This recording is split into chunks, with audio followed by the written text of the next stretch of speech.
Eagle দাদা, এই আমার একমাত্র মেয়ে, একে তুমি বন্দি করে কি লাভ পাবে? এর নীল ঠোঁটের কারণে। শুনেছি নীল ঠোঁট পাখিরা অনেক সুস্বাদু হয়, আর সকালবেলায় এদের খেলে খুব শক্তিও বাড়ে। তাই জন্যে সকাল অবধি এরকমই রাখবো, আর সকালবেলায় জল খাবার হিসেবে খাবো। রিঙ্কি পাখি জঙ্গলের ঠিক মাঝামাঝি একটা বড় গাছে থাকতো। তাছাড়াও এই গাছে অন্যান্য পাখি এবং চম্পা কাঠবিড়ালি তার পরিবারের সাথে থাকতো। জঙ্গলের অনেক পশুরাই সেই গাছের ছায়ায় বসতে ভালোবাসতো। রিঙ্কি পাখিও ঠিক তেমনই তাদের নিজের পরিবার ভাবতো, আর তাদের সাহায্য করতে সব সময় এগিয়ে আসতো। আর ঠিক এই কারণে সব পশু পাখিরা ওকে খুব ভালোবাসতো। কিন্তু রিঙ্কি পাখির মেয়ে মিনু পাখি ঠিক তার স্বভাবের একদম বিপরীত ছিল। সবসময় নিজের ইচ্ছের করত, আর কারোর সাথে কথা বলা পছন্দ করত না। রিঙ্কি বোন, দেখো না আমার ছেলেটার কি হলো। একটা মানুষের বাচ্চা একে গাছে দেখে পাথর ছুঁড়ে মারে, আর তখন থেকে ওর পিঠ ব্যথা করছে। আরে চম্পা বোন, আমি জানি যে একটা মা তার সন্তানকে কখনো ব্যথা দেখতে চায় না। 1 মিনিট দাঁড়াও, আমি এক্ষুনি দেখছি। এটা বলে রিঙ্কি ওখান থেকে চলে যায়, আর কিছুক্ষণ পর নিজের ঠোঁটে 3টে সবুজ পাতা নিয়ে ফেরে। এই নাও বাবা, এটা খেয়ে নাও। এই ওষুধে দেখবে তোমার ব্যথা নিমেষে গায়েব হয়েছে। আর এটা বলে রিঙ্কি পাখি কাঠবিড়ালির মেয়েকে সেই পাতা খাইয়ে দেয়।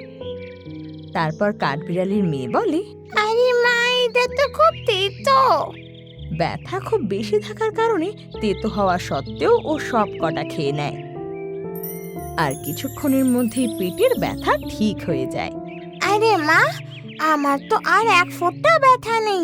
থ্যাংক ইউ রিঙ্কি মাসি। কে জানে মা কবে বুঝবে। বিনা কারণে কাউকে সাহায্য করে মা নিজের সময়টাই নষ্ট করে। একদিন মিনু পাখি ঘুরতে বেরোয়, আর একটা গাছের ডালে বসে ভাবতে লাগে, ওই রহস্যময় জঙ্গলটাতে আমাদের জঙ্গল থেকে কেউ যায় না কেন? আমি একবার গিয়ে দেখি। তখনই সেই গাছে বসে থাকা মন্টু বাঁদর বলে, ওইখানে যাওয়ার কথা ভেবো না। আজ পর্যন্ত যে গেছে আর ফিরে আসেনি। ওইখানে গেলে কিন্তু বিপদ হবে। চুপ থাকো। একটা বাঁদর হয়ে আমার মতো সুন্দর পাখির সাথে কথা বলার তোমার সাহস কি করে হয়? তুমি রিঙ্কি পাখির মেয়ে, তাই তো বলছি। সে তো কারুর খারাপ করে না। ছাড়ো ছাড়ো, আমার মা তো পাগল। বেকার বেকার সবাইকে সাহায্য করে সময় নষ্ট করে। আমি ওনার মতো কখনো হব না। আর এটা বলে ও সেই রহস্যময় জঙ্গলের দিকে উড়ে যায়। সেখানেও এমন আজব আজব ফুল ফল দেখে যা আগে কখনো দেখেনি, আর সেখানকার গন্ধ আলাদা ছিল। আহা, কি দারুণ জায়গা তো। কারোর সাথে থাকার দরকার নেই, এখানে তো আমি একাও থেকে যেতে পারি। তখনই ও জঙ্গলে একটা নীল রঙের আপেল দেখতে পায়, আর ঝট করেও সেই গাছে গিয়ে বসে। আরে বাহ, নীল রঙের আপেল তো কখনো দেখিনি, একবার খেয়েই দেখি। আর এটা বলতেই ও সেই নীল আপেলে মুখ দেয়। বাহ, আর ওটা এত টেস্টি ছিল যে ও পুরোটাই খেয়ে নেয়, আর ও জানতেও পারে না যে সে ফল খাওয়ার জন্য ওর জিভ আর ঠোঁট পুরো নীল হয়ে গেছে। দারুণ লাগলো। দেখি এবার জঙ্গলে আর কি কি পাওয়া যায়। আর এটা বলে ও এগিয়ে যেতে লাগে। তখন একটা বড় ঈগল ওকে দেখে বলে, আরে বাহ, নীল রঙের একটা পাখি, এর মাংস তো খুব সুস্বাদু হয়। এদিকে মন্টু বাঁদরও রিঙ্কি পাখির কাছে পৌঁছায়, আর দেখে রিঙ্কি খুব চিন্তায় আছে। এই মিনুর আমাকে না বলে কোথাও যাওয়ার স্বভাবটা দিন দিন বাড়ছে। পুরো জঙ্গল খুঁজলাম, কোথায় খুঁজি ওকে? আরে রিঙ্কি পাখি, তোমার মেনু রহস্যময় জঙ্গলের দিকে গেছে। কি বললে? রহস্যময় জঙ্গলের দিকে? তুমি ওকে আটকালে না কেন? চেষ্টা তো করেছিলাম, কিন্তু ও তো শোনে কোথায়, আমাকে খারাপ কথা বলে চলে গেল। আরে মন্টু দাদা, ওর জন্য আমি ক্ষমা চাইছি তোমার কাছে, কিন্তু জানি না ওকে আর দেখতে পাবো কিনা। এত বড় জঙ্গলে ওকে কি করে খুঁজবো, তাও একলা? আরে এ কি কথা বলছো রিঙ্কি? তুমি তো সব সময় সাহায্য করো, তোমার এখন সাহায্যের দরকার, আমরা কেন করব না? হ্যাঁ, এবার কাঠবিড়ালি, কাক, ভাল্লুক ঈগল সবাই সাহায্যের জন্য এগিয়ে আসে আর ওর সাথে রহস্যময় জঙ্গলের দিকে এগিয়ে যায়। কে জানে ও কেমন আছে। আরে ভয় পেও না রিঙ্কি, আমরা সবাই আছি তো। ঘন্টার পর ঘন্টা ওকে খুঁজতে লাগে আর রিঙ্কির মনে সারাক্ষণ শুধু একটাই চিন্তা, যেন ও ঠিক থাকে। অর্ধেক জঙ্গল পার করার পর ওরা যা দেখলো তাতে ওদের মন কেঁপে ওঠে। মা, ওরা দেখে যে মিনু একটা খাঁচায় বন্দি আর সেই খাঁচার বাইরে একটা ঈগল দাঁড়িয়ে আছে। আরে এই এত দল বল এইখানে কেন এসছে? হ্যাঁ, ঈগল, আমার মেয়েকে ছেড়ে দাও। একদম এগোবে না, নাহলে এক নিমেষে একে গপ করে আমি খেয়ে নেব। এটা শুনে বাকি পশুরা ভয় পেয়ে পিছিয়ে যায়। ঈগল দাদা, এই আমার একমাত্র মেয়ে, একে তুমি বন্দি করে কি লাভ পাবে? এর নীল ঠোঁটের কারণে। শুনেছি নীল ঠোঁট পাখিরা অনেক সুস্বাদু হয়, আর সকালবেলায় এদের খেলে খুব শক্তিও বাড়ে। তাই জন্যে সকাল অবধি এরকমই রাখবো, আর সকালবেলায় জল খাবার হিসেবে খাবো। না না, এটা করো না, ছেড়ে দাও ওকে। তখন সব পশুরা খেয়াল করে যে মিনু পাখির ঠোঁট সত্যি সত্যি নীল হয়ে গেছে। মা, তোর ঠোঁট নীল কি করে হলো? মা, আমি রাস্তায় আসার সময় একটা নীল রঙের আপেল খাই, হয়তো তার থেকেই হয়ে গেছে। কি বললি? আপেল খাওয়ার জন্যে? হ্যাঁ, তাহলে নীলু হয়তো সেই পাখি নয় যাকে তুমি ভাবছো। না, তোমরা সবাই মিলে আমাকে বোকা বানাচ্ছ যাতে আমি ওকে ছেড়ে দিই। এটা শুনে সব পশু পাখিরা নিজেদের মধ্যে কথা বলে। তারপর হাতি বলে, ঠিক আছে, আমরা এক্ষুনি প্রমাণ করে দেব যে সত্যি বলছি। তুমি মিনুকে একটু জল খাওয়াও, এরপরও যদি ওর ঠোঁটটা নীল থাকে আমরা ওকে ছেড়ে দিয়ে চলে যাব। এই কথাই ঈগল বলে, ঠিক আছে, জল নিয়ে এসো, আমি খাইয়ে দেব। এটা শুনতেই মন্টু বাঁদর শিগগিরই যায় জল আনতে আর নারকেলের খোলে পুকুর থেকে জল নিয়ে আসে। ঈগল সেই খোলটাকে খাঁচায় ঢুকিয়ে দেয় মিনু, শিগগিরই জল খাও। আর মিনু যে জল খাওয়ার জন্য জলে মুখ ডোবায় তো ওর ঠোঁট আর জিভ থেকে নীল রং চলে যায়। আরে এ কি ছিল ভাই? এবার তো তুমি দেখতে পেলে, এবার আমার মেয়েকে ছেড়ে দাও। ঠিক আছে, ছেড়ে দিচ্ছি, একে রেখে কোনো লাভও নেই এখন। এটা বলে ঈগল খাঁচা খুলে দেয় আর মিনু সঙ্গে সঙ্গে উড়ে মায়ের কাছে যায়। আজ শুধু তোমার মায়ের কারণে কিন্তু মিনু তোমায় সাহায্য করতে এসেছিলাম, না হলে একটা অসভ্য পাখির কেউ সাহায্য করে না। আমিও আমার ভুল সব বুঝতে পেরেছি। তোমরা সবাই খুব ভালো, আর আমার মা কখনো ভুল নয়। আমাদের সবসময় সবার উপকার করা উচিত, সবার সাথে কথা বলা উচিত। এই কথা শুনে সব পশুরা খুশি হয় আর তারপর সব পশুরা মিলে নিজেদের জঙ্গলে সেই বট গাছের নিচে ফিরে আসে। আর সেই দিন থেকে মিনুর স্বভাবও রিঙ্কির মতোই ভালো হয়ে যায়। এখন আমার মা আর নেই, এখন আমি কাকে মা বলে ডাকবো?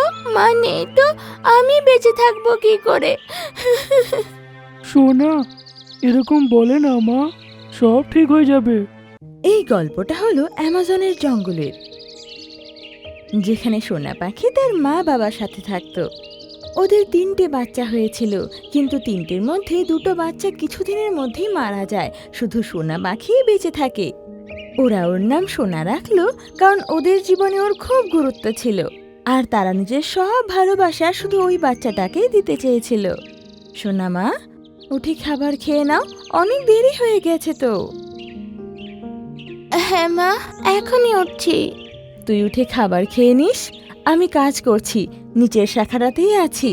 কোনো জিনিসের প্রয়োজন হলে আমায় বলিস কিন্তু। হ্যাঁ মা, আমার কোনো দরকার পড়লে আমি তোমাকে ডেকে নেব।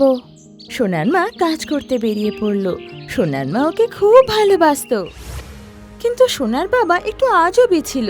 সে সারা দিন বাইরে থাকতো, যখন তার ইচ্ছে করতো তখন সে বাড়ি ফিরতো। একবার সোনার মা সোনাকে বাসাতে ছেড়ে খাবার নিতে চলে গেল। আসার সময় খুব জোরে হাওয়া দিল আর ও গাছের সাথে ধাক্কা খেয়ে পড়ে গেল। আর ওর একদিকের পাখা ভেঙে গেল আর রক্ত বেরোতে শুরু করলো।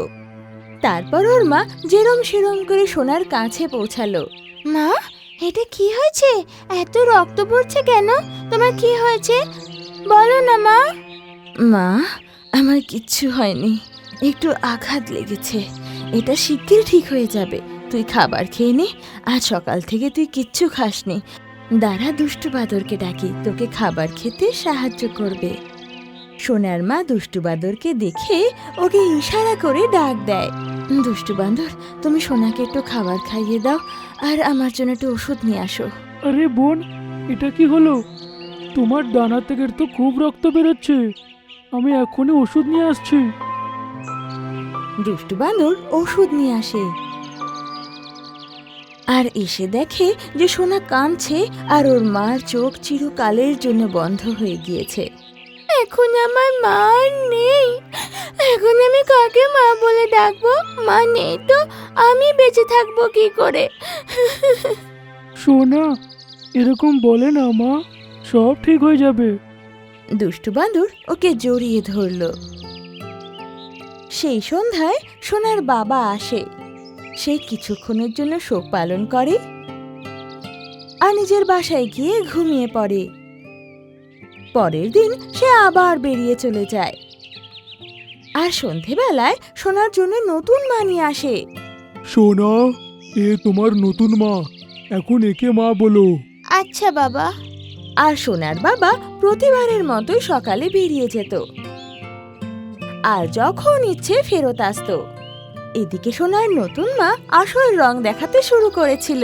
সারা দিন বাসায় পড়ে থাকিস, যা গিয়ে একটু বাসা পরিষ্কার কর আর আমার পাটা টিপে দে। হ্যাঁ মা, এখনই করে দিচ্ছি। সোনার নতুন মা নিজের সাথে এক মেয়েকেও এনেছিল যার নাম সুন্দরী ছিল। ও তাকে কোনো কাজ করতে দিত না আর সব কাজ সোনাকে দিয়ে করাতো। সোনা কখনো কখনো নিজের মাকে মনে করে খুব কাঁদতো। মা, তুমি আমাকে ছেড়ে কেন চলে গেলে? নতুন মা জবে থেকে এসেছে, শুধু আমাকে বিরক্ত করছে, ঘরের সব কাজ আমাকে দিয়ে করাচ্ছে আর নিজের মেয়েকে রানীর মতো রাখছে। একদিন সুন্দরী বাইরে কোথাও উড়তে যায় আর ওখানে ওকে 3-4টে পায়রা ঘিরে ফেলে আর ওকে হয়রান করা শুরু করে। ওই রাস্তা দিয়েই সোনা নিজের ঘরের জন্য লাঠি আনতে যাচ্ছিল আর ও দেখে ফেলে। আরে সুন্দরী, তুই এখানে কি করছিস? সোনা, আমাকে বাঁচাও, এরা সবাই আমাকে ঘিরে ফেলেছে। সোনা সবাইকে ভয় পাইয়ে ধমক দিয়ে সুন্দরীকে ওখান থেকে নিয়ে আসে। এই সব কথা সুন্দরী এসে নিজের মাকে বলে। মা, আর সোনা আমার প্রাণ বাঁচিয়েছে, আর যদি ও না থাকতো তাহলে ওই পায়রাগুলো আমাকে মেরে ফেলতো। নতুন মা এই কথা শুনে খুব লজ্জিত হয় যে এত অত্যাচার করা সত্ত্বেও ওই মেয়ে ওকে বাঁচিয়েছে।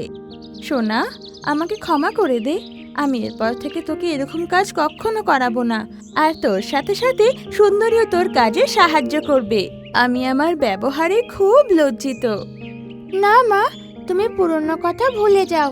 আর আমার মা আমাকে খুব ভালো শিক্ষা দিয়েছে, আমি তোমার সাথে কোনোদিন খারাপ করতাম না।